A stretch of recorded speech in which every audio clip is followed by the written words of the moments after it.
நண்பர்களே, 13ஆம் தேதி காலை 9 மணிக்கு எங்க ஊர் குளத்துக்கரையில தண்ணி தரைய எங்கே தொடுதோ, அங்கே குச்சிய குத்தி வச்சிருக்கிறேன். ஆமா, ஒரு மிகப்பெரிய அறிவியல் ஆராய்ச்சி உண்மைக்காக தான் இந்த குச்சிய தண்ணி இருக்கிற இடத்துல குத்தி வச்சிருக்கிறேன். நாம சின்ன வயசுல பள்ளிக்கூடம் போனப்ப மார்ச், ஏப்ரல் மாதங்கள்ல இருந்த வெயிலோட அளவு, இப்ப நம்ம புள்ளைங்க பள்ளிக்கூடம் போறப்ப காலத்துல இந்த மார்ச், ஏப்ரல் மாதங்கள்ல வெயிலோட அளவு பல மடங்கு கூடியிருக்குது. இது எதனால? நாமெல்லாம் பூமிய ஓட்ட போட்டு நிலத்தடி நீர குறைக்கிறோம். நம்ம முதலாளிகள் ஓசோன ஓட்ட போட்டு வெயிலோட அளவ அதிகரிக்கிறாங்க. இதுதான் காரணம்னு நான் நினைக்கிறேன். இன்னைக்கு 15ஆம் தேதி காலை 9 மணிய தாண்டிருச்சு. நாம ஒரு அறிவியல் ஆராய்ச்சியில ஈடுபட்டோம்ல, அதன் முடிவு என்னன்னு பார்ப்போம்.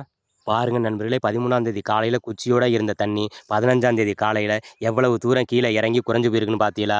அந்த அளவு நாம இந்த பூமிய வெப்பமாக்கிட்டு வர்றோம். இப்ப இந்த அறிவியல் ஆராய்ச்சியின் முடிவு என்ன சொல்லுதுன்னா, நாம நம்ம தலையில மட்டும் மண்ணள்ளி போடாம, இந்த பூமியோட தலையிலயும் மண்ணள்ளி